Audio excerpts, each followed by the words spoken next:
우리 군이 어제 6년 만에 대북 확성기 방송에 나서자 북한이 지난 밤 사이 또다시 오물풍선을 날려보냈습니다.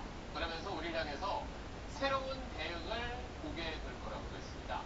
우리 군은 오늘은 확성기 방송을 하질 않았는데 먼저 안정식 북한 전문 기자 리포트 보시고 궁금한 점 짚어보겠습니다. 경기도 고양의 한 공원에 북한이 보낸 오물풍선이 떨어졌습니다. 이렇게 경찰서가 와서 어디가 그랬더니 풍선이 떨어져 있다고 경찰서가 오더니 소방관들도 와 계시고. 정부가 어제 6년 만에 대북 확성기 방송을 재개한 뒤 2시간쯤 지나 북한이 네 번째로 오물풍선을 살포한 겁니다. 합참은 310여 개의 오물풍선이 식별됐다며 바람 방향이 맞지 않아 상당수는 북쪽으로 날아간 것으로 보인다고 밝혔습니다. 북한은 이어 김여정 담화를 통해 대북전단 살포 행위와 확성기 방송 도발을 경행에 나선다면 새로운 대응을 목격하게 될 거라고 경고했습니다. 새로운 대응의 구체적인 내용은 밝히지 않았지만 쉴 새 없이 휴지를 주워 담아야 하는 곤혹이 대한민국의 일상이 될 것이라고 주장했습니다.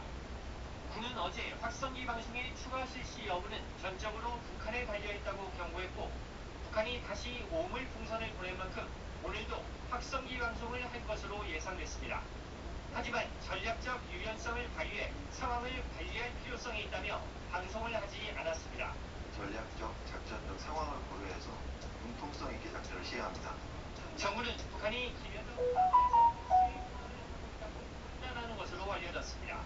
김여정 담화는 기존과 약간 수사적 위협의 수준이 차이가 있는 것으로 알고 있고요. 북한이 전방 지역에 대남 방송용 확성기를 설치하는 동향도 파악됐지만 아직 방송은 없는 상태입니다. 안정식 북한 전문 기자 나와 있습니다. 방금 리포트에서 이제 정부는 북한이 수위 조절을 하고 있다 그렇게 지금 판단하고 있다는 건데 실제로 그렇게 안 됩니까?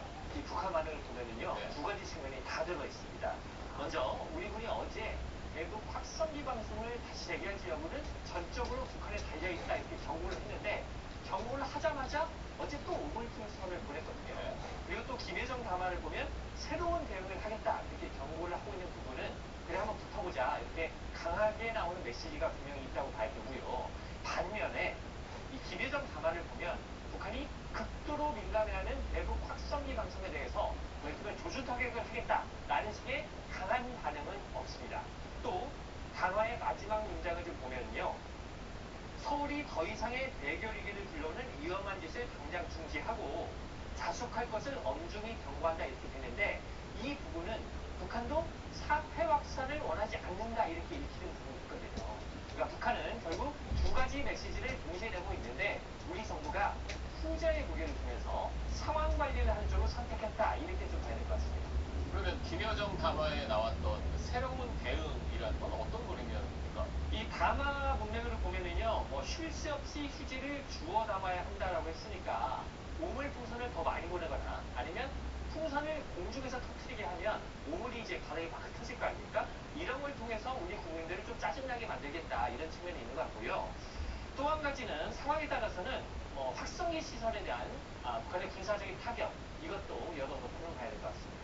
어쨌든 우리도 오늘 확성기 방송 안 한 거 보면 남과 북이 조금씩 자제하고 있다 이런 분위기로도 읽히는데 그럼 앞으로는 좀 어떻게 흘러갈 거라고 보입니까? 이 지금 시점에서 중요한 건 이 북한의 다음 반응일 것 같아요. 우리가 일단 확성기 방송을 자제했기 때문이죠. 북한이 이걸 계기로 해서 오물풍선을 더 안 보내는 쪽으로 가면은 상황은 소강 상태로 접어들 것 같고요.